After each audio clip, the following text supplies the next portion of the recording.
الحمد لله نحمده ونستعينه ونستغفره ونؤمن به ونتوكل عليه ونعوذ بالله من شرور أنفسنا ومن سيئات أعمالنا من يهد الله فلا مضل له ومن يضلل فلا هادي له نشهد أن لا إله إلا الله وحده لا شريك له ونشهد أن سيدنا ونبينا ومولانا محمدا عبده ورسوله صلى الله تعالى عليه وعلى آله وأصحابه وأتباعه وأزواجه وذرياته وبارك وسلم تسلیما كثيرا كثيرا اما بعد. قابل احترام بزرگوں، عزیز دوستوں اور ساتھیوں، الحمدللہ اللہ نے اپنے فضل سے، اپنے کرم سے ہم کو رمضان کا یہ مبارک مہینہ عطا فرمایا اور اللہ نے حسب توفیق روزہ رکھنے کی توفیق عطا فرمائی، تراویح پڑھنے سننے کی توفیق عطا فرمائی۔ جو کچھ خیر ہے وہ اللہ تعالیٰ کی طرف سے ہے اور ہمیں اس پر اللہ کا شکر بجا لانا ہے۔ اللہ تعالیٰ کی عطا، اس کا فضل، اس کا انعام سمجھنا چاہیے۔ انسان کو اپنا کمال نہیں سمجھنا چاہیے۔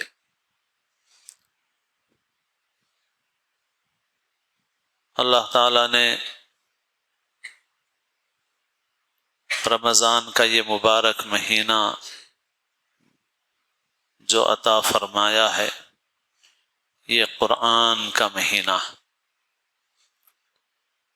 شہر رمضان الذی انزل فیہ القرآن۔ رمضان کا مہینہ وہ مہینہ ہے جس میں قرآن نازل کیا گیا، لوگوں کی ہدایت اور رہنمائی کے لیے، راستہ بتانے کے لیے۔ یہ قرآن نازل اسی لیے ہوا ہے کہ اس قرآن کی روشنی میں زندگی گزاری جائے۔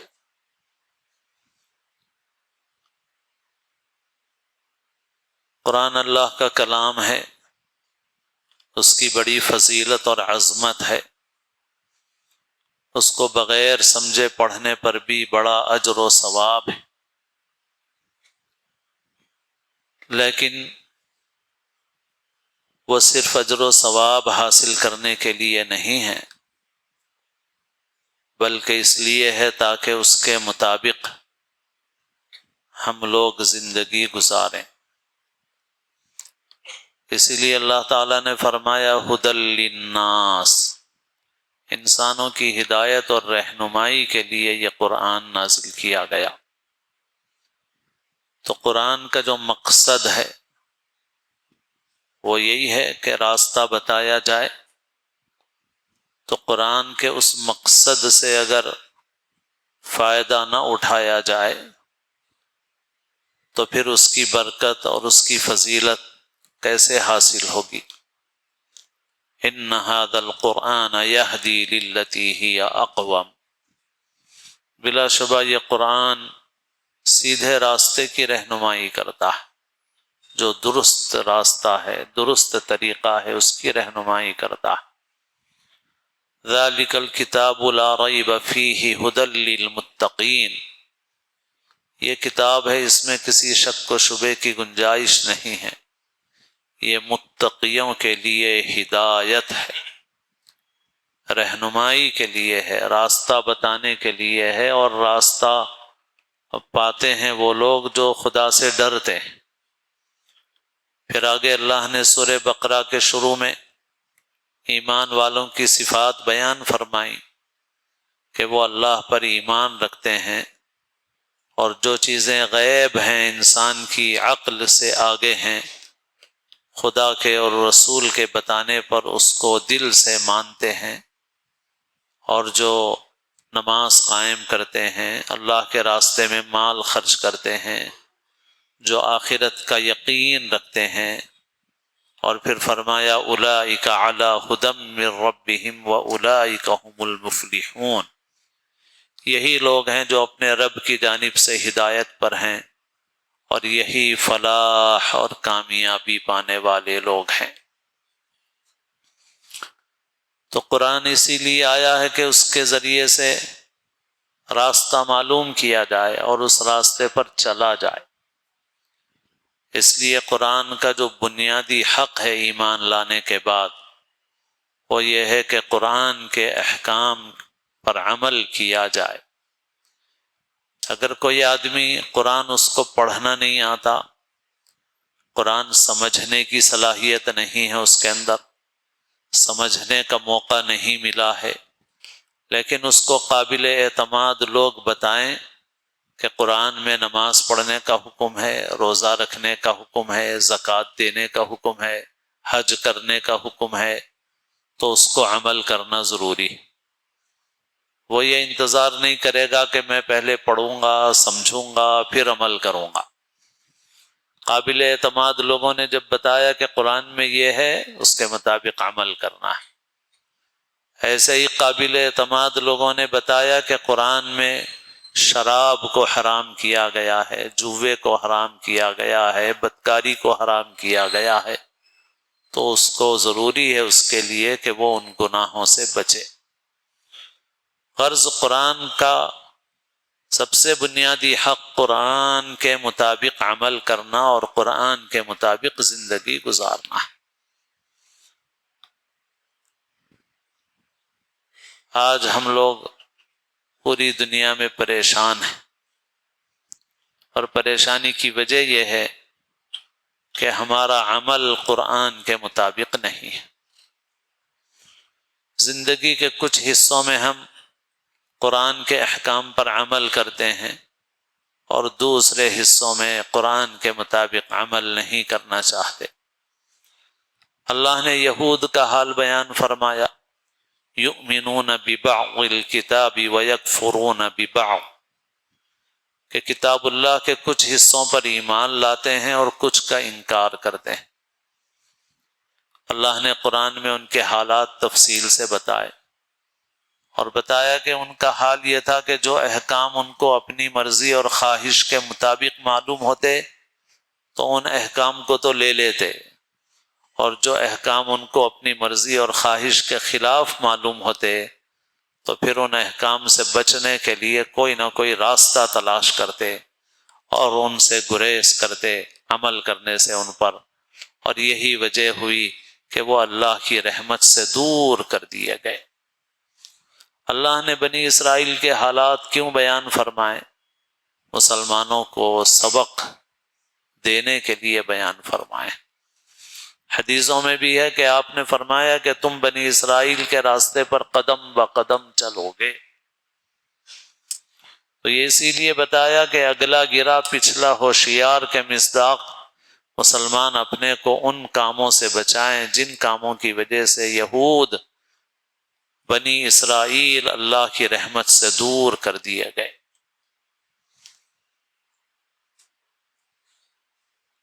آج ہماری عملی زندگی میں کچھ ہم عمل کر لیتے ہیں عبادات کے اندر، شریعت کے احکام پر عمل کرنے کی کوشش کرتے ہیں، مسئلہ معلوم کرتے ہیں، اور بعض وقت ان عبادات میں بھی کچھ اختلافی چیزوں میں مشغول ہو کے لڑائی جھگڑے بھی کرتے ہیں خوب،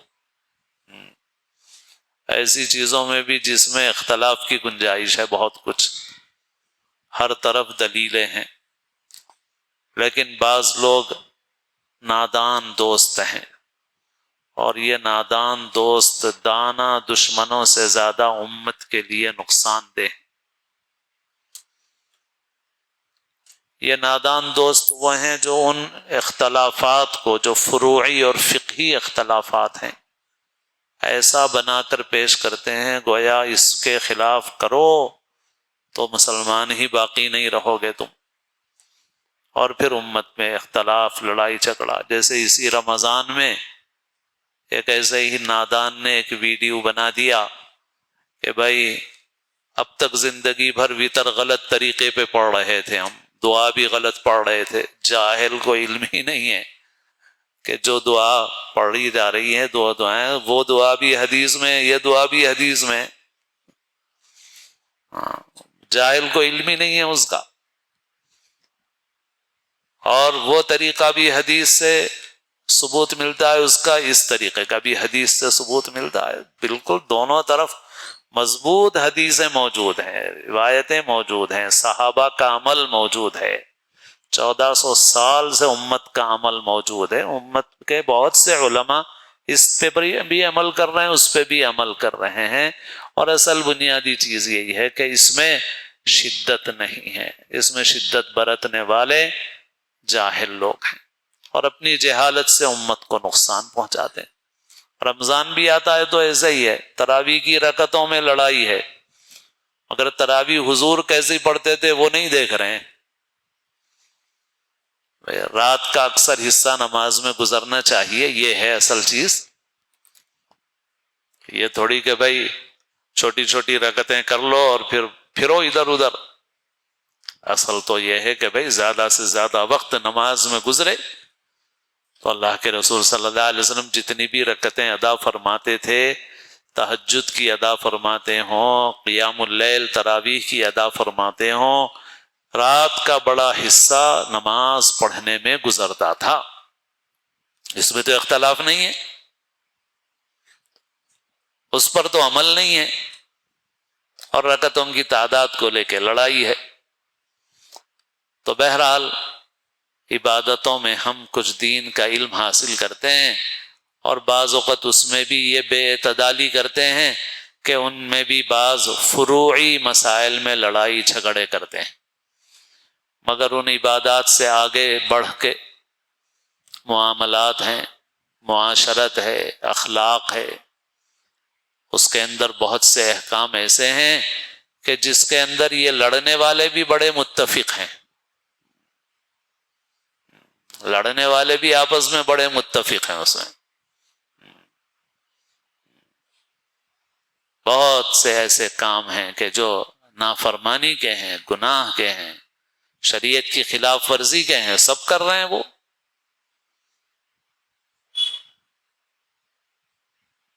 ویسے تو میرا موضوع ہے شادی بیاہ کے عنوان پر بار بار عرض کرتا ہوں، مگر ابھی ایک بڑے عالم دین جو ہمارے استاد بھی ہیں، دارالعلوم دیوبند کے استاذ ہیں، ابھی 2-4 دن پہلے حضرت سے گفتگو کا موقع ہوا تھا، تشریف یہاں حیدرآباد لائے تھے، تو بتا رہے تھے کہ اس وقت چونکہ شمالی ہندوستان میں بھی ارتداد کثرت سے پھیل رہا، غیر مسلموں کے ساتھ مسلمان لڑکیوں کے جانے کے واقعات ان جگہوں پر زیادہ ہیں جن جگہوں پر زبان کی رکاوٹ نہیں ہے، جہاں پر بھی زبان دونوں کی ایک ہے۔ تو ہندی پٹی میں بھی یہی حال ہے، کیونکہ ہندی پٹی میں مسلمان ہو غیر مسلم ہو زبان ایک ہی بولتے ہیں، وہ جو ہندی بولتے ہیں دونوں میں کوئی فرق نہیں ہوتا، تو کوئی رکاوٹ نہیں رہتی، تو میل جول رابطہ، اس وجہ سے وہاں بھی واقعات ہیں۔ تو مولانا فرما رہے تھے کہ بہت سی لڑکیاں ان غیروں کے ساتھ شادیاں کر رہی ہیں، اور بعض وقت ان سے پوچھا گیا کہ تم نے یہ اپنا مذہب کیوں چھوڑ دیا؟ تو بعض لڑکیوں نے بتایا ہم نے اپنا مذہب نہیں چھوڑا ہے، میں اپنے مذہب پہ ہوں، وہ اپنے مذہب پہ ہے، مذہب نہیں چھوڑا ہے میں نے، مگر رشتہ میں نے اس سے کیا ہے۔ تو مولانا کی بات آپ کو سنا رہا ہوں مولانا، تاکہ آپ کو سمجھ میں آئے کہ میں نہیں اپنی طرف سے بول رہا ہوں۔ مولانا نے یوں فرمایا، کوئی لڑکی کہنے لگی مولانا صاحب اگر فری میں آپ شادی کرنے تیار ہوں مجھ سے تو میں بھی شادی کرنے تیار ہوں، مگر آپ لوگ فری میں کرنے تیار نہیں ہیں ہم سے شادی، ہم سے وصول کیے بغیر شادی نہیں کرتے آپ۔ اس سے میں نے رشتہ اس لیے کیا ہے کہ اس نے میرے ماں باپ کو 2 لاکھ روپے دیے، اس نے میرے ماں باپ کو 2 لاکھ روپے دیے، وصول نہیں کیا ہے ہم سے کچھ، تو میرے بوڑھے ماں باپ کے لیے کچھ خدمت کا انتظام ہو گیا ان کے لیے۔ اور ابھی بھی اتنے ڈنڈے پڑ رہے ہیں، مگر خود شمالی ہند کے بہت سے علاقوں میں، مغربی یو پی کے علاقے میں ابھی بھی ایسے ویڈیوز آتے رہتے ہیں جس میں مسلمان جہیز کی نمائش کر رہا ہے، اور صاحب بڑی بڑی رقمیں دی جا رہی ہیں، لٹائی جا رہی ہیں۔ بڑے کے گوشت کا کاروبار ہمارے قریشیوں کے ہاتھ میں تھا، لیکن ظالموں نے چھین لیا۔ لیکن جب کاروبار ہاتھ میں تھا تو بہت سے لوگ اس پیسے کا کیا کر رہے تھے؟ اللہ کی نافرمانی میں استعمال کر رہے تھے، ہیلی کاپٹر میں جا کے شادی کر رہے تھے، فضا میں تماشے کر رہے تھے۔ اللہ نے موقع دیے تھے، مگر ہم نے نافرمانی میں اڑا دیا اس دولت کو۔ اور آج بھی حالات ایسے ہیں، پھر بھی دیکھو ویڈیوز آ رہے ہیں آپ، تو آپ ان لڑکیوں سے شادی کرنے کے لیے تیار نہیں ہیں اسلام کے احکام کے مطابق۔ اور اسلام کے احکام کیا ہیں؟ میں تو بارہا عرض کرتا رہتا ہوں کہ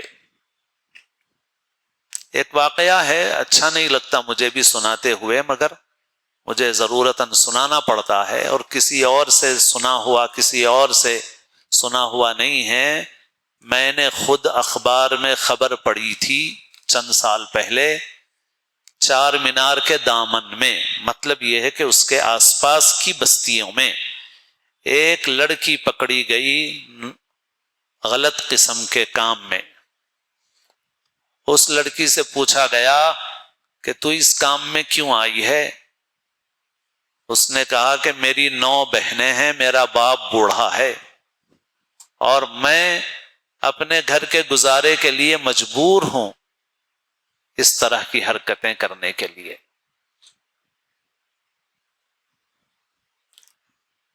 میں آپ سے یہ عرض کر رہا ہوں کہ آج باوجود بہت سی خرابیوں کے، کسی عرب ملک میں کسی بوڑھے شیخ کی 10 بیٹیاں ہوں، کسی عرب ملک میں کسی بوڑھے شیخ کی 10 بیٹیاں ہوں، تو کسی سے پوچھ لو جو عربوں میں رہا ہو اچھی طرح سے، وہ 10 بیٹیوں کا مہر وصول کر کے لکھ پتی بن جائے گا۔ وہ 10 بیٹیوں کا مہر وصول کر کے لکھ پتی بن جائے گا، وہ اتنا مہر آئے گا اس کو۔ آج کی تاریخ میں بھی کوئی مبالغہ نہیں ہے اس میں، کوئی بڑھا چڑھا کے بات نہیں کی جا رہی ہے، بلکہ سچی پکی بات عرض کی جا رہی ہے کہ آج کی تاریخ میں کسی عرب ملک میں کوئی لڑکی کا باپ اپنی بیٹی کی شادی میں اپنی جیب کا 1 روپیہ بھی خرچ نہیں کرتا، 1 روپیہ بھی خرچ نہیں کرتا۔ بعض لوگ بولتے ہیں کہ بھئی وہ بھی وہاں بھی لڑکی والوں کے پاس دعوتیں ہوتی ہیں، فلاں ہوتا ہے۔ کیسا ہوتا ہے معلوم ہے آپ کو؟ اگر 1 لاکھ ریال مہر وصول کیا ہے لڑکی والوں نے تو مہر ادھار نہیں رہتا، مہر تگڑا رہتا ہے اور نقد رہتا ہے، ادھار کا سوال ہی نہیں ہے۔ تو وہ 1 لاکھ ریال وصول کرنے کے بعد 15-20 ہزار ریال میں سارے خرچے کر کے 80,000 ریال بچا کے رکھ لیتے ہیں لڑکی والے اپنے پاس، بچا ہوا رہتا ہے ان کے پاس۔ اور مہر ہمارے پاس مہر بھی برائے نام ہو گیا۔ مہر فاطمی کی بھی اس وقت مقدار کیا ہے؟ حضرت علی رضی اللہ تعالی عنہ کے پاس رہنے گھر نہیں تھا، مہر دینے کے لیے پیسے نہیں تھے، حضور نے فرمایا زرہ بیچ کے لاؤ، اور وہ بھی بیچ کے لائے تو آدھے آئے، پورے نہیں آئے۔ اور کتنا مہر تھا بھائی؟ آج کی قیمت میں بھی، جبکہ چاندی کی قیمت بہت گھٹ گئی ہے، اب تقریباً 1.5 لاکھ روپے کے قریب مہر بنتا ہے، مہر فاطمی، حضرت فاطمہ کا مہر 1.5 لاکھ روپے کے قریب بن رہا ہے آج۔ تو بہرحال میرے دوستو، زیادہ لمبی بات اس پر نہیں عرض کرنا ہے، مگر اتنا ضرور عرض کرنا ہے، مولانا کی بات کی وجہ سے میں نے پھر اس کو سنایا کہ ارتداد کا حل آپ کے جلسوں اور تقریروں میں نہیں ہے۔ اگر آپ چاہتے ہیں کہ یہ لڑکیاں ارتداد سے بچ جائیں تو اپنے معاشرے میں شادی کو آسان بنائیے۔ جب کسی رجسٹرار کے آفس میں فوٹوز لگتے ہیں لڑکیوں کے کہ غیر مسلم لڑکی کے غیر مسلم کے ساتھ مسلمان لڑکی جا رہی ہے، رشتہ کر رہی ہے، تو ہمارے بہادر پہلوان واٹس ایپ پہ بہت بڑے سورما رہتے ہیں جو واٹس ایپ پہ پھیلاتے رہتے ہیں اس کو کہ صاحب یہ لڑکیاں جا رہی ہیں۔ سوال یہ ہے کہ یہ لڑکیاں کیوں گئیں؟ ان کے تعلقات غیروں سے کہاں ہوئے؟ سپر مارکیٹ میں ہوئے، شاپنگ مال میں کام کرتے ہوئے، آفسوں میں کام کرتے ہوئے، ہاسپٹلوں میں کام کرتے ہوئے تعلقات ہوئے ان کے۔ یہ آفس جانے پہ مجبور کیوں ہوئی؟ یہ شاپنگ مال میں ملازمت کرنے پہ مجبور کیوں ہوئی؟ یہ دواخانوں میں کام کرنے پہ مجبور کیوں ہوئی؟ کوئی شریف باپ شوق میں بھیجتا ہے اپنی بچیوں کو کام کرنے کے لیے، نوکری کرنے کے لیے؟ کیوں بھیجتا ہے؟ اس کا کون ذمہ دار ہے؟ اس کے تم ہی ذمہ دار ہو جو شیئر کر رہے ہو واٹس ایپ پہ۔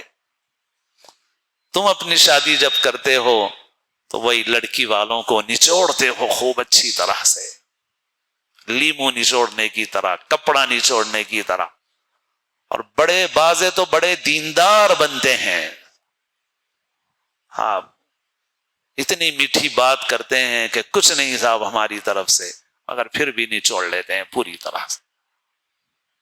بلکہ بعض وقت تو بعض لوگ بولتے ہیں کہ یہ ان لوگوں سے تو وہ بول کے لینے والے اچھے ہیں، بولتے ہیں اتنا پریشان کر دیتے ہیں۔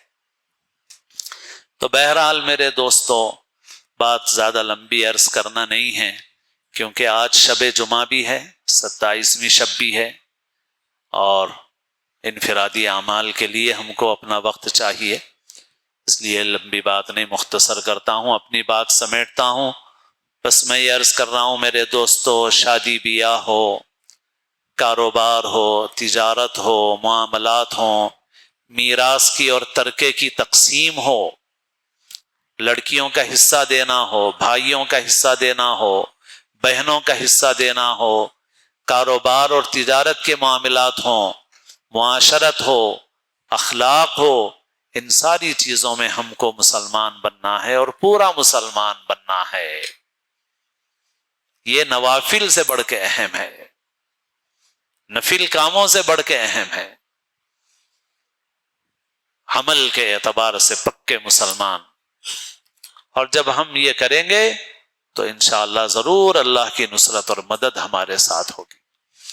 ہم اگر کچھ حصوں میں مسلمان ہیں اور باقی میں نہیں ہیں تو ظاہر ہے کہ اللہ کی نصرت اور مدد ہمارے شامل حال نہیں ہوگی۔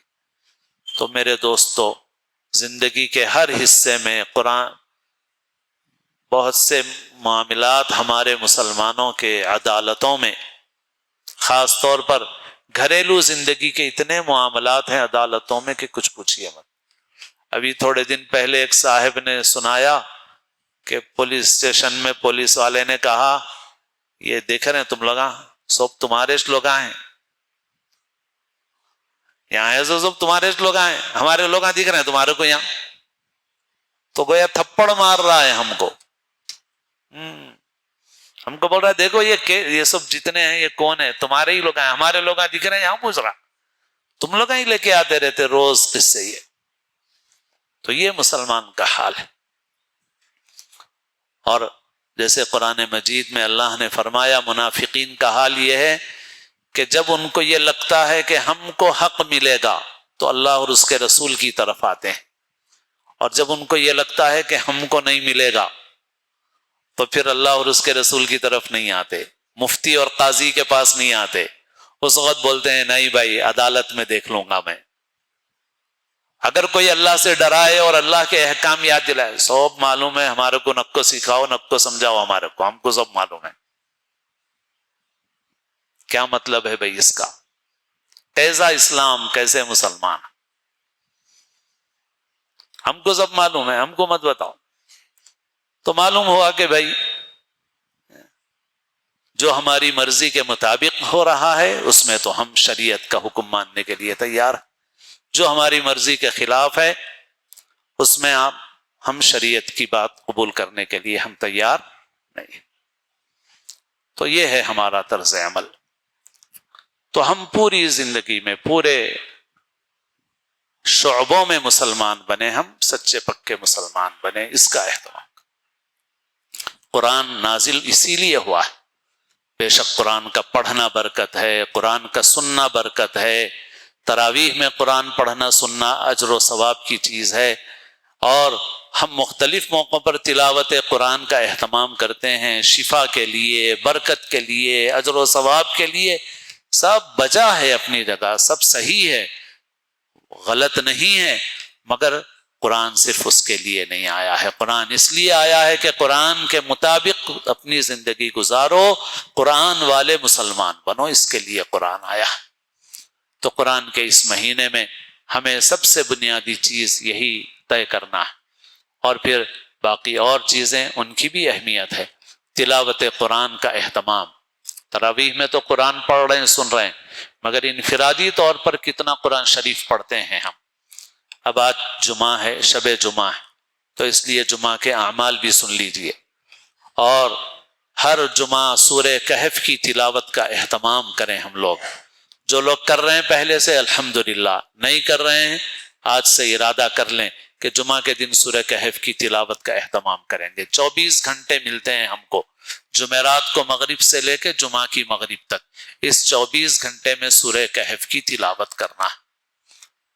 حدیثوں سے معلوم ہوتا ہے کہ سورہ کہف کی تلاوت، اس کی ابتدائی آخری آیتوں کا حفظ، یہ ایسی چیز ہے جو دجال کے فتنے سے محفوظ رکھتا ہے، اور یہ زمانہ دجالی فتنوں کا زمانہ ہے، اس لیے اپنے کو فتنوں سے بچانا ہے تو خاص اہتمام کرنا ہے۔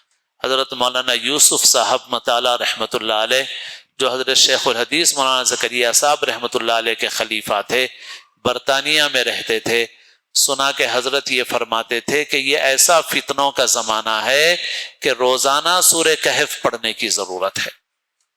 تو ہم روزانہ نہ صحیح ہفتے میں ایک مرتبہ بھی پڑھتے ہیں کہ نہیں پڑھتے؟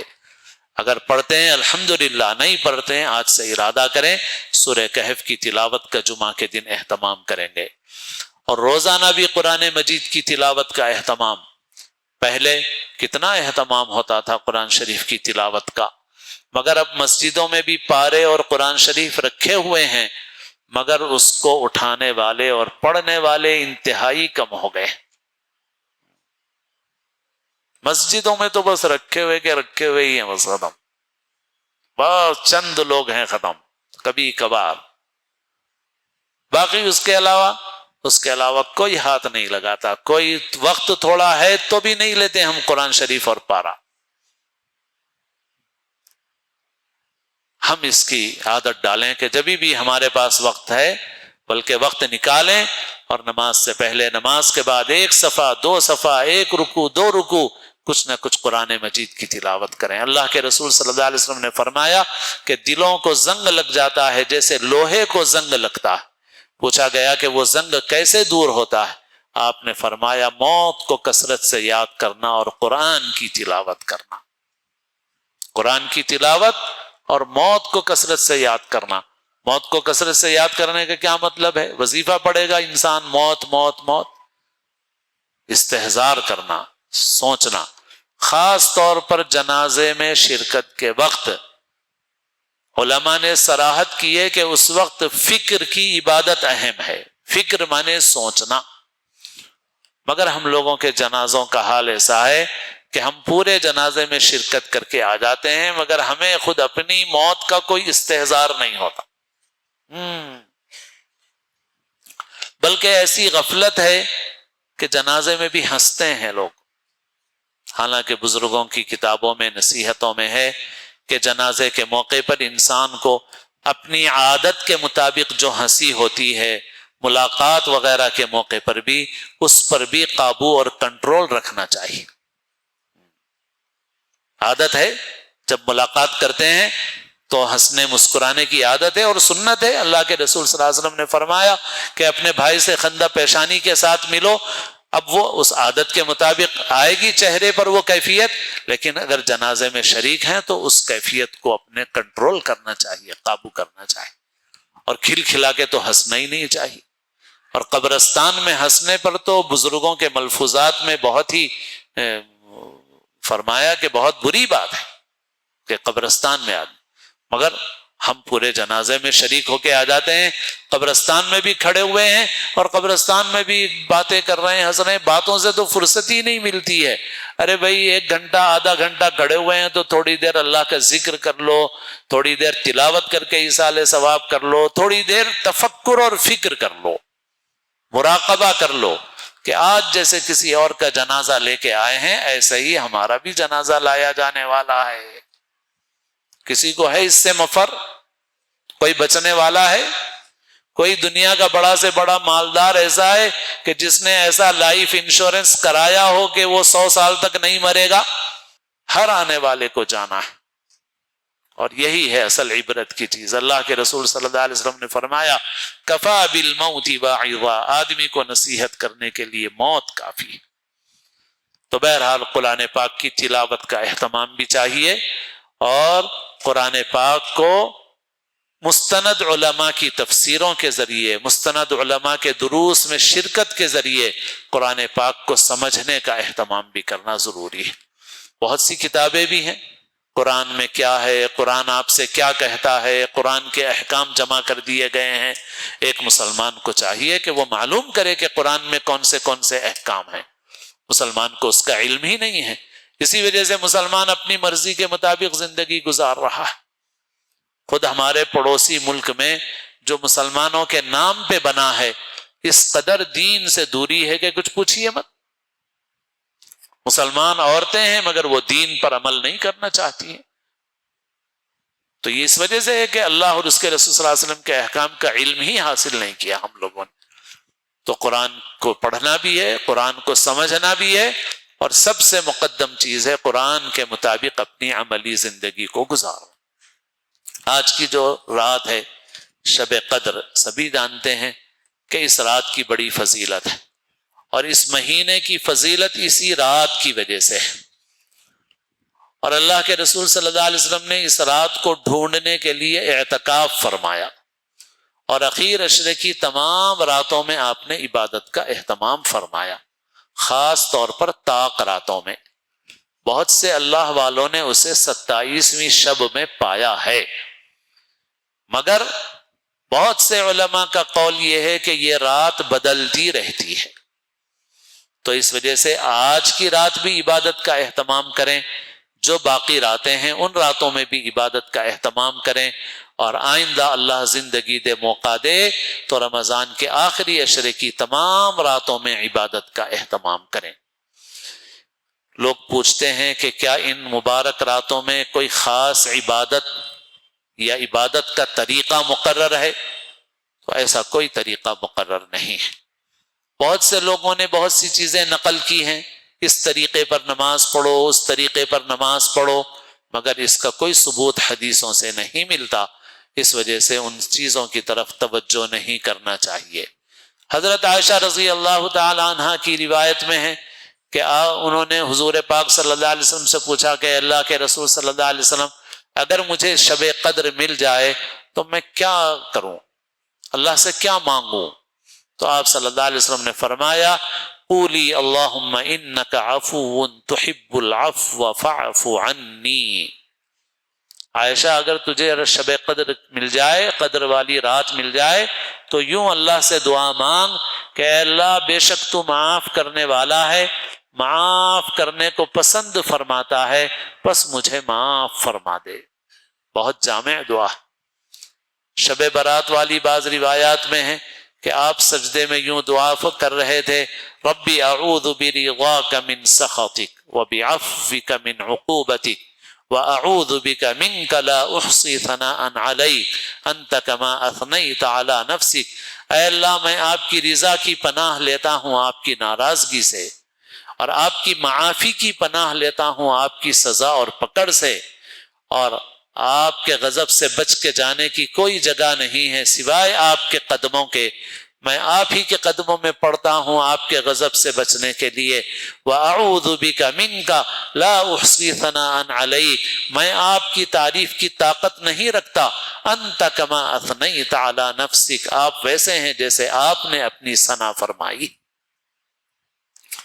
تو اللہ کی رضا کی پناہ لے رہے تھے اللہ کی ناراضگی سے، اللہ کی معافی کی پناہ میں آ رہے تھے اس کی سزا اور پکڑ سے، اور اللہ سے بچ کے جانے کی کوئی جگہ نہیں۔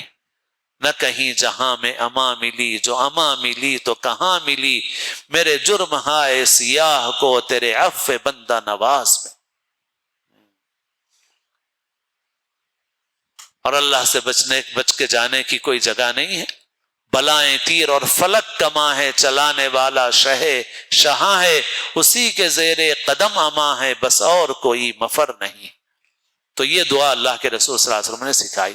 اس میں ایک صفت کا اضافہ کرنا چاہیں تو کرنے کی گنجائش ہے، عفو، معاف کرنے والا، کریم، کرم فرمانے والا۔ کریم کے معنی نالائق کو بھی عطا فرمانے والا، لائق کو تو دیتے ہی ہیں، نالائقوں کو بھی دینے والا کون ہے؟ وہ کریم پروردگار کریم ہے۔ الذی یعطی بدون الاستحقاق والمنہ، جو بغیر کسی استحقاق کے عطا فرما دیتا ہے۔ دنیا میں بہت سے کریموں کے واقعات ہیں۔ بادشاہ ہارون رشید کا واقعہ ہے کہ ان کے پاس ایک دیہاتی پانی لایا دیہات سے، اور یہ سمجھ کے لایا کہ اتنا میٹھا پانی بادشاہ کے پاس نہیں ہوگا۔ کہاں بادشاہ کو ملے گا اتنا میٹھا پانی جتنا ہمارے گاؤں کے کنویں کا ہے؟ وہ وہاں سے پانی لے کے آیا، بادشاہ نے اس پانی کو رکھوا دیا اور کہا کہ بھائی اس میں اشرفیاں بھر کے اس کو انعام دے دو۔ تو اس کو اشرفیاں دے دی گئی۔ تو وہ تھوڑی دیر کے لیے یہ سمجھ رہا تھا کہ یہ میرے پانی کا بدلہ ہے، مگر جب واپسی میں وہ دریا کے کنارے پر پہنچا جو بغداد میں بہتا تھا، تو اس دریا کا پانی اتنا میٹھا تھا اور اتنی بڑی مقدار میں تھا کہ دریا ہی بہ رہا تھا۔ وہ تو کوئی چھوٹا موٹا کنواں نہیں تھا۔ اس نے وہاں جب دریا کے پاس سے گزر ہوا تو اس نے کہا چاہا کہ پانی پی لوں۔ تو اس نے جا کے جب دریا کا پانی لیا تو اسے معلوم ہوا کہ میرے کنویں کا پانی تو کوئی حیثیت ہی نہیں رکھتا، یہاں تو پانی کا ایک مٹکا نہیں بلکہ پانی کا دریا بہ رہا ہے بادشاہ کے پاس۔ تو اب تک وہ یہ سمجھ رہا تھا کہ بادشاہ نے جو اشرفیاں دی ہیں وہ میرے پانی کا بدلہ ہے، مگر اب اسے سمجھ میں آیا کہ وہ میرے پانی کا بدلہ نہیں ہے۔ میرا پانی تو اس لائق تھا ہی نہیں کہ اس کے اوپر کوئی انعام ملے، مگر بادشاہ کریم ہے، اس نے اپنے کرم سے بغیر کسی استحقاق کے اس نے یہ اشرفیاں دے دی۔ تو اللہ والوں نے کہا کہ دنیا کے سارے کریموں کو جو کرم ملا ہے وہ اس کریم کے ایک ذرہ کرم کی بھیک ہے، تو اس کریم کے کرم کا کیا کہنا۔ ایک سخی امیر تھے، دسترخوان بچھا ہوا تھا ان کا، تو ایک باورچی کھانا کھلا رہا تھا، کھانا کھلاتے کھلاتے رونے لگا۔ تو امیر نے، رئیس نے پوچھا کہ کیوں رو رہے ہو؟ اس نے کہا کہ اصل میں بھی بہت اچھے خاندان کا آدمی ہوں، مگر حالات نے آج اس مقام پہ پہنچا دیا کہ آپ کا باورچی بن گیا ہوں، تو مجھے اپنے گھر کی شان یاد آ گئی اور اس وقت کا جو ہمارا عیش تھا وہ یاد آ گیا، اس وجہ سے میں رو رہا ہوں۔ تو اس نے پوچھا، اس نواب اور رئیس نے، وہ مرغا کھا رہے تھے اس وقت، پوچھا کہ اچھا یہ بتاؤ کہ مرغے میں سب سے مزیدار چیز کون سی ہوتی ہے، یہ معلوم کرنے کے لیے کہ واقعی یہ بھی رئیس تھا یا نہیں تھا۔ تو اس نے پوچھا کہ سب سے مزیدار چیز کون سی ہوتی ہے؟ تو اس نے کہا پوست، یعنی کھال، چمڑا، مرغی کا چمڑا جو ہوتا ہے وہ چونکہ ہمارے پاس ایسا پانی ہوتا ہے کہ جس میں ناپاک ہو جاتا ہے، اس وجہ سے نکال دیتے ہیں، باقی اگر صحیح طریقے سے صاف پانی میں نکالا جائے تو پھر کھال کھا سکتے ہیں، اور کھال سب سے زیادہ مزیدار ہوتی ہے۔ تو اس سے پوچھا گیا کون سی چیز سب سے مزیدار ہے؟ اس نے کہا پوست سب سے مزیدار ہوتا ہے، یعنی کھال۔ تو رئیس نے کہا کہ اچھا ٹھیک ہے، جاؤ، تم کو آزاد کر دیا گیا اور تم کو خلد بھی دے دی گئی، اور اس کو بہت بڑا انعام و اکرام دے کے رخصت کر دیا کہ جاؤ آج سے چھٹی تمہاری۔ دوسرے دن ایک اور باورچی رونے لگا۔ کیا ہوا بھائی، کیوں رو رہے ہو؟ تو اس نے کل جو کچھ سنا تھا بس بغیر سمجھے اس نے وہی کل والا ڈرامہ دہرا دیا۔ اس نے کہا کہ میں بھی بہت کچھ تھا، ہمارا بھی گھر ایسا تھا ویسا تھا، اور آج حالات ایسے ہو گئے ہیں۔ تو اس وقت وہ نواب کھا رہے تھے بکرا۔ انہوں نے پوچھا بھائی بکرے میں سب سے مزیدار چیز کون سی ہوتی ہے؟ اس نے کہا پوست، چمڑا۔ تو بکرے کا چمڑا تو کھایا نہیں جاتا، مگر اس نے سوچ لیا تھا کہ کل جو میرے ساتھی نے جو کچھ کہا تھا میں بھی وہی کہوں گا، تو اس نے کہہ دیا پوست، چمڑا۔ تو خیر سارا دسترخوان جو ہے وہ ہنسنے لگا، سارے لوگ ہنستے ہنستے لوٹ پوٹ ہو گئے، سمجھ گئے کہ بھئی یہ کل والی بات کو دہرا رہا ہے۔ مگر وہ نواب اور رئیس ایسا کریم اور سخی تھا، وہ ان کا نام بھی میرے ذہن میں ہے، اردو کی کتابوں میں واقعات ہیں، عبد الرحیم خان خانہ شاید ان کا نام تھا، اور ان کی سخاوت مشہور تھی کہ بہت سخی آدمی ہیں۔ تو وہ ایسے سخی آدمی تھے، تو لوگ جانتے تھے کہ یہ بہت سخی اور بہت دینے والے آدمی ہیں۔ تو بہرحال جب دوسرے دن اس نے ڈرامہ کیا ایسے ہی، تو مگر وہ سخی ایسا تھا کہ اس نے کہا کہ ٹھیک ہے بھائی، کل والے کو جیسا انعام دیا گیا تھا آج اس کو بھی دے دو انعام، جاؤ اس کو بھی چھٹی کر دو، اس کو بھی انعام دے دو۔ تو یہ ہے کریموں کا کرم۔ اسی لیے اللہ کے رسول صلی اللہ علیہ وسلم نے فرمایا کہ کوئی اپنے عمل سے جنت میں نہیں جائے گا، کوئی اپنے عمل سے جنت میں نہیں جائے گا۔ اسی لیے جس نے سمجھا میری نماز، میرا روزہ، میرا فلاں میرا فلاں، اللہ میری آپ کی ہم سب کی حفاظت فرمائے، کچھ نہیں ہے ہمارا۔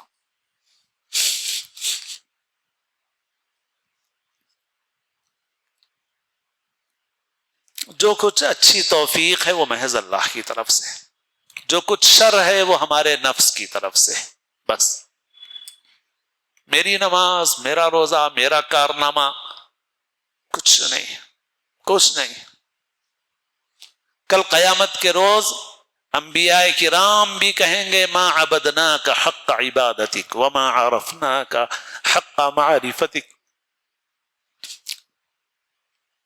کہ ہم سے آپ کی عبادت کا حق ادا نہیں ہو سکا، ہم سے آپ کی معرفت کا حق ادا نہیں ہو سکا۔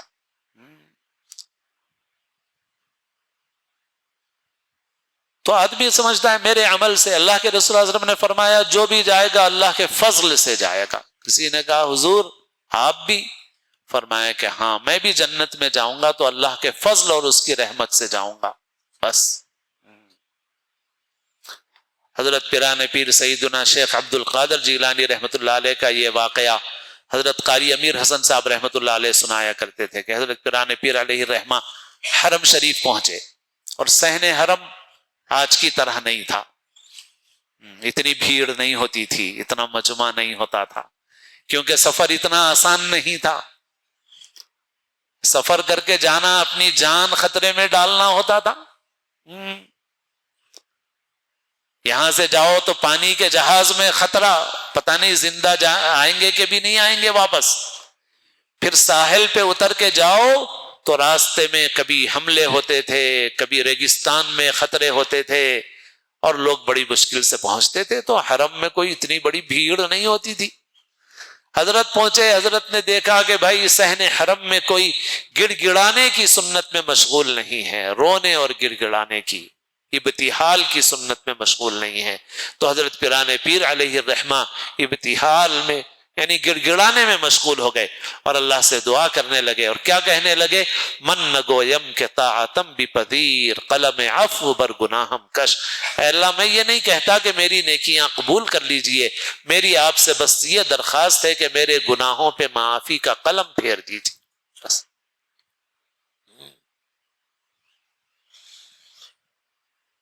حضور نے بھی حضرت عائشہ کو کیا سکھایا؟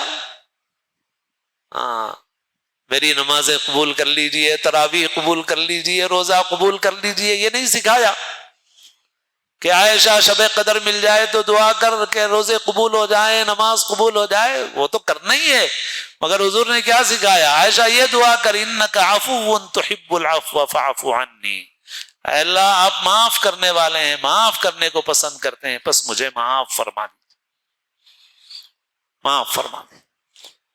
تو بات اس پر سے عرض کی جا رہی تھی کہ اگر عفون کے ساتھ کریم ان کا اضافہ کرنا چاہے کر سکتا ہے۔ اے اللہ آپ معاف فرمانے والے ہیں اور آپ کریم ہیں کہ آپ نالائقوں کو بھی عطا فرما دیتے ہیں، جس کو جو چاہے عطا کر دے وہ داتا تو ہے۔ تو دعا میں اگر اضافہ کر کے یوں کہیں اللہم انک عفو کریم تحب العفو فاعف عنا یا کریم، فاعف عنی مجھے معاف کر دیجئے، فاعف عنا ہمیں معاف کر دیجئے، تو کسی بھی صیغے سے پڑھیں آپ تو توجہ سے یہ دعا مانگیں۔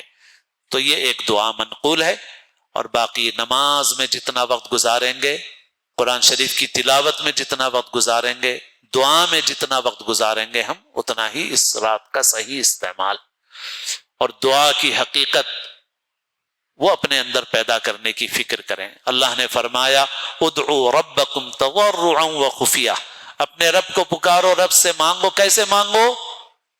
کیسے مانگو؟ اللہ تعالیٰ فرما رہے ہیں نا، ہم تو نہیں بول رہے ہیں، کوئی بندہ نہیں بول رہا ہے، اللہ تعالیٰ فرما رہے ہیں۔ کیا فرما رہے ہیں؟ تضرع کے ساتھ مانگو۔ تضرع کس کو کہتے ہیں؟ گڑ گڑانے کو کہتے ہیں۔ تضرع ابتحال، حدیث میں ہے کہ رونا نہ آئے تو رونے والوں کی صورت بنا لو، گڑ گڑا کے مانگو۔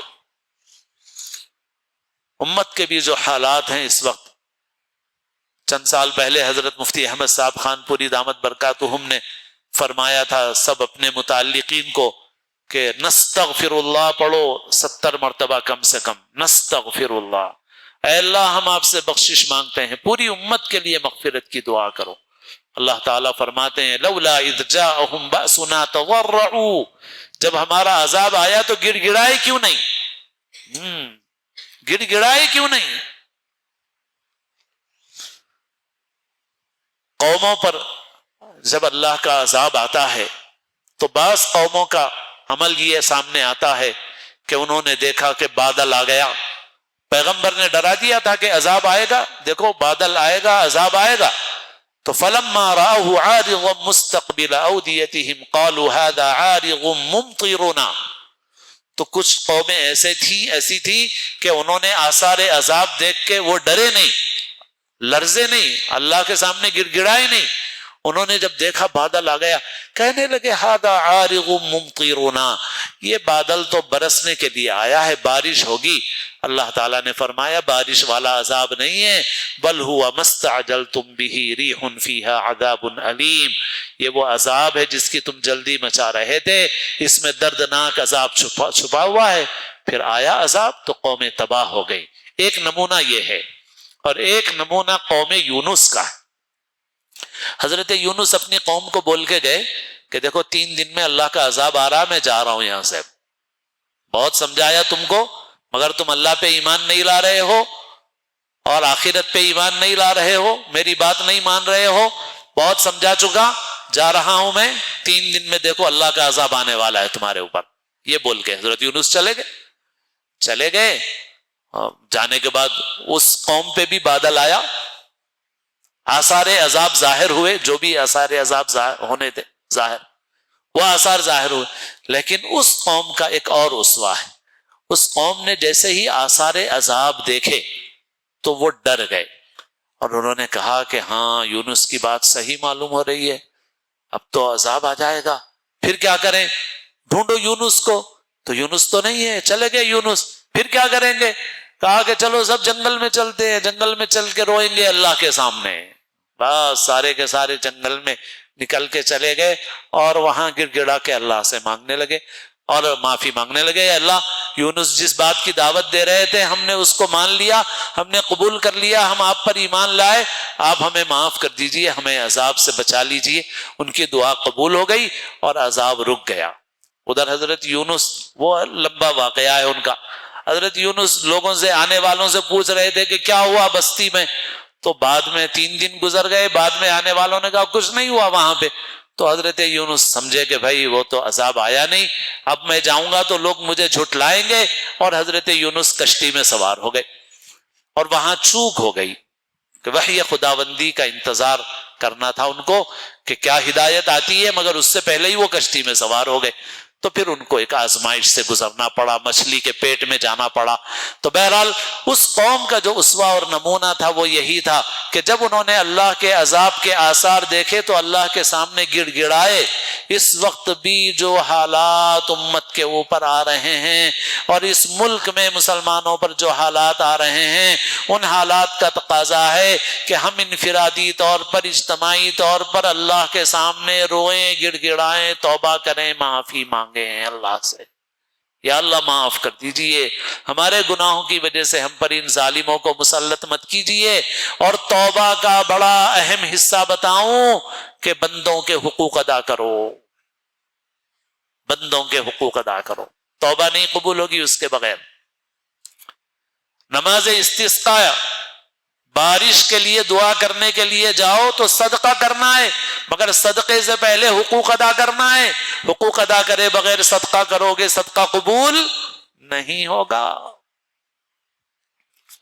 تو جن جن کے خاص طور پر مخلوق کے حق، کیونکہ اللہ تعالیٰ بے نیاز ہیں، اللہ تعالیٰ بڑے سے بڑے گناہ کو معاف فرما دینے والے ہیں، مگر جو مخلوق کے حقوق ہیں، مخلوق کے حقوق کا معاملہ بہت نازک ہے، لہذا توبہ کا لازمی جز یہ ہے کہ مخلوق کے حقوق ادا کرو، جن جن کے حق مارے ان کے حق ادا کرو، اور پھر اللہ سے معافی مانگو، توبہ استغفار کرو۔ اس وقت جو حالات امت کے ہیں وہ حالات اس کے متقاضی ہیں کہ ہم انفرادی اور اجتماعی دونوں حیثیت سے توبہ استغفار کریں، اللہ کے سامنے روئیں، گڑ گڑائیں، اللہ کے سامنے معافی مانگے۔ فلولا اذ جاءہم بأسنا تضرعوا، کیوں ہمارا ایسا نہیں ہوا کہ ہمارا عذاب آیا تو گڑ گڑائے کیوں نہیں؟ اللہ تعالیٰ فرماتے ہیں وَلَكِنْ قَسَتْ قُلُوبُهُمْ، لیکن ان کے دل سخت ہو گئے تھے اور شیطان نے برے اعمال کو ان کے لیے مزین کر دیا تھا۔ تو ہم وہ نمونہ اختیار کریں جو قوم یونس کا نمونہ ہے۔ دعا کیسے کریں؟ دعا گڑ گڑا کے کریں، ادعوا ربکم تضرعا وخفیہ، گڑ گڑا کے مانگو اللہ سے، چپکے سے مانگو اللہ تعالیٰ سے۔ تو میرے دوستو، ہمارا وقت کس میں گزرنا چاہیے؟ نماز میں، قرآن کے پڑھنے میں اور دعا کرنے میں، خاص طور پر ان مبارک راتوں کے اندر خاص طور پر ہمارا وقت ان اعمال کے اندر گزرے۔ ہم لوگ کوشش کریں کہ اپنے وقت کو صحیح گزاریں، تھوڑی بہت دیر کھانے کی ضرورت، کھانے پینے کی ضرورت ہو بس اس کو کر لیں۔ الرحمن الرحیم مالک یوم الدین والصلاة والسلام علی سید الانبیاء والمرسلین ربنا ظلمنا انفسنا وان لم تغفر لنا وترحمنا لنكونن من الخاسرین ربنا آتنا فی الدنیا حسنہ وفی الآخرة حسنہ وقنا عذاب النار۔ اے اللہ اپنے فضل سے، اپنے کرم سے، اے اللہ ہم کو اور ہر مومن کو اپنی مغفرت کی نعمت سے سرفراز فرما دیجئے۔ اے اللہ ہمارے گناہوں کو معاف فرما دیجئے۔ اے اللہ اس مجمع کو قبول فرمائیے، اس بیٹھنے کو، جمع ہونے کو، کہنے سننے کو قبول فرمائیے۔ اے اللہ جو خیر ہے اس کو باقی رکھیے، اے اللہ جو شر ہے اس کو مٹا دیجئے، اے اللہ معاف فرما دیجئے۔ اے اللہ رمضان کے اس مبارک مہینے کی برکت سے، اے اللہ قرآن مجید کی برکت سے، اے اللہ قرآن پاک کی برکت سے جس کو تراویح میں پڑھا گیا، سنا گیا، اور جن لوگوں نے سنایا ان کو جزائے خیر اے اللہ عطا فرمائیے ہم سب کی طرف سے۔ مولوی حافظ اسامہ صاحب نے 26 پارے سنائے، پھر آخری پارے ہمارے نائب امام مولانا عبدالرزاق صاحب نے پورے کیے۔ اللہ تعالیٰ ان سنانے والوں کو جزائے خیر عطا فرمائے۔ جو کچھ پڑھا گیا، سنا گیا، اللہ اس کو قبول فرمائیے۔ اے اللہ قرآن مجید کی برکت سے، اس مبارک مہینے کی برکت سے، اور اے اللہ آج شب جمعہ ہے، اور اے اللہ آج 27ویں شب ہے، اے اللہ بہت سے آپ کے نیک بندوں نے اس رات میں شب قدر کو پایا ہے، اور اے اللہ ہم تو نہایت ہی کوتاہ ہمت، پست ہمت، کوتاہ عمل، اے اللہ مگر آپ کی رحمت بہا اور قیمت نہیں، بہانہ ڈھونڈتی ہے۔ آپ کریم ہیں، آپ نالائقوں کو بھی عطا فرمانے والے ہیں۔ اے اللہ آج کی اس مبارک رات میں، اے اللہ اس 27ویں شب میں، شب جمعہ میں، اے اللہ اپنے فضل سے، اپنے کرم سے ہم کو اور ہر مومن کو اپنی مغفرت کی نعمت سے سرفراز فرما دیجیے۔ اے اللہ ہمارے اگلے پچھلے چھوٹے بڑے گناہوں کو معاف فرما دیجیے۔ اے اللہ ہماری عمر کا جو حصہ غفلت میں، معصیت میں گزر گیا معاف فرما دیجیے۔ اے اللہ ہماری عمر کا جو حصہ باقی ہے، اے اللہ تقوی والی، طاعت والی زندگی اپنے کرم سے نصیب فرمائیے۔ اے اللہ ہماری اور ہر مومن کی تمام جائز حاجتوں کو، مقاصد کو، مرادوں کو پورا فرما دیجیے۔ اے اللہ ہم سر سے لے کے پیر تک محتاج ہیں، سراپا احتیاج ہیں۔ اے اللہ ہر قدم پر ہماری حاجتیں ہیں، ہر لمحہ اتنی حاجتیں ہیں ہماری، ہم محتاج ہی محتاج ہیں۔ اور اے مولا آپ عطا فرمانے والے ہیں، آپ کریم ہیں، آپ داتا ہیں، آپ غنی ہیں، آپ صمد ہیں، سب آپ کے محتاج ہیں، آپ کسی کے محتاج نہیں ہیں۔ اے اللہ ہماری ان ساری ضرورتوں کو پورا کرنے والا آپ کے سوا کوئی نہیں ہے، آپ ہی رب العالمین ہیں، آپ ہی ہمارے ولی ہیں، آپ ہی ہمارے کارساز ہیں۔ اے اللہ اپنے فضل سے، اپنے کرم سے ہماری ضرورتوں کو عافیت کے ساتھ پورا فرما دیجیے۔ اے اللہ ہماری جو کچھ حاجتیں ہیں، مرادیں ہیں، آپ خوب جانتے ہیں۔ اے اللہ ہمارے بیماروں کو شفاء کلی، شفاء کامل، عاجل، مستمر عطا فرما دیجیے۔ بڑی اور بری بیماریوں سے ہم سب کی حفاظت فرما دیجیے۔ اے اللہ پریشان حالوں کی پریشانیوں کو دور فرما دیجیے، مقروضوں کو قرض کے بوجھ سے سبکدوش فرما دیجیے، بے روزگاروں کو حلال روزگار نصیب فرما دیجیے، بے نکاحوں کو مناسب جوڑ عطا فرما دیجیے۔ اے اللہ ہمارے معاشرے میں لوگ، ماں باپ پریشان ہیں اپنے بچوں کے، لڑکوں کے رشتوں کے سلسلے میں، اور خاص طور پر لڑکیوں کے رشتوں کے سلسلے میں۔ اے اللہ اپنے فضل سے، اپنے کرم سے، اے اللہ بہتر سے بہتر جوڑ سب کو نصیب فرمائیے، سب کو خوش رکھیے۔ اے اللہ ہمارے معاشرے میں ماں باپ کے اوپر، ان کے سینوں پر سب سے بڑا بوجھ اپنی بچیوں کی شادیوں کا ہے۔ اے اللہ عافیت کے ساتھ اس ذمہ داری سے ان کو سبکدوش فرما دیجیے۔ اے اللہ بہتر جوڑ نصیب فرمائیے، خوشگوار ازدواجی زندگیاں نصیب فرمائیے۔ اے اللہ ہم کو، ہمارے بچوں کو، اے اللہ سب کو خوش رکھیے، اور ہم سے آپ راضی اور خوش ہو جائیے۔ اے اللہ ہم سے راضی اور خوش ہو جائیے۔ اے اللہ ہمارے معاشرتی نظام کی، ہمارے خاندانی نظام کی حفاظت فرما دیجیے۔ اے اللہ خاندانوں میں جوڑ پیدا فرمائیے۔ اے اللہ رشتوں میں خوشگواری پیدا فرمائیے۔ اے اللہ ناخوشگواری کے جو اسباب ہم نے اپنے ہاتھوں پیدا کر لیے ہیں، اے اللہ ان سے ہمیں نجات عطا فرما دیجیے، ان کے برے اثرات سے ہمارے معاشرے کو نجات عطا فرمائیے، ہمارے خاندانی نظام کو اے اللہ خوشگوار اور پاکیزہ نظام، خاندانی نظام بنا دیجیے۔ اے اللہ رشتوں کے اندر جوڑ، محبت، الفت پیدا فرما دیجیے۔ اے اللہ جو لوگ بے اولاد ہیں ان کو نیک صالح اولادیں عطا فرمائیے۔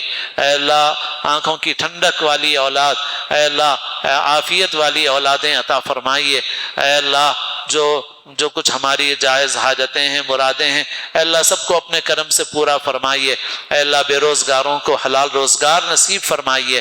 اے اللہ جن لوگوں نے دعاؤں کے لیے کہا، یا ان کا حق ہے یا ہم سے امید رکھتے ہیں، اے اللہ ان سب کی تمام جائز حاجتوں کو، مقاصد کو، مرادوں کو پورا فرمائیے۔ اے اللہ ہم کو جیسا ہم کو مانگنے کی توفیق عطا فرمائیے۔ اے اللہ دعا کی حقیقت نصیب فرمائیے۔ اے اللہ دعا کی نعمت سے ہمارے شامت اعمال کی وجہ سے ہمیں محروم مت فرمائیے۔ اے اللہ اپنے در کا بھکاری بنا کر رکھیے۔ اے اللہ کبھی اس نعمت سے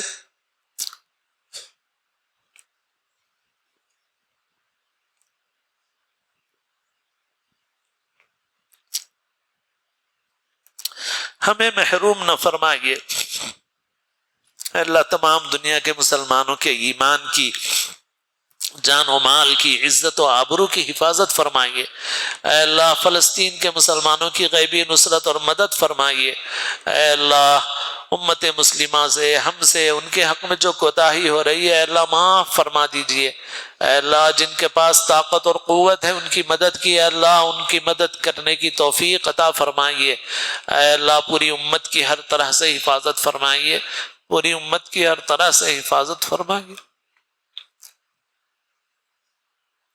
اے اللہ اس ملک کے مسلمانوں کی اے اللہ پوری حفاظت فرما دیجئے۔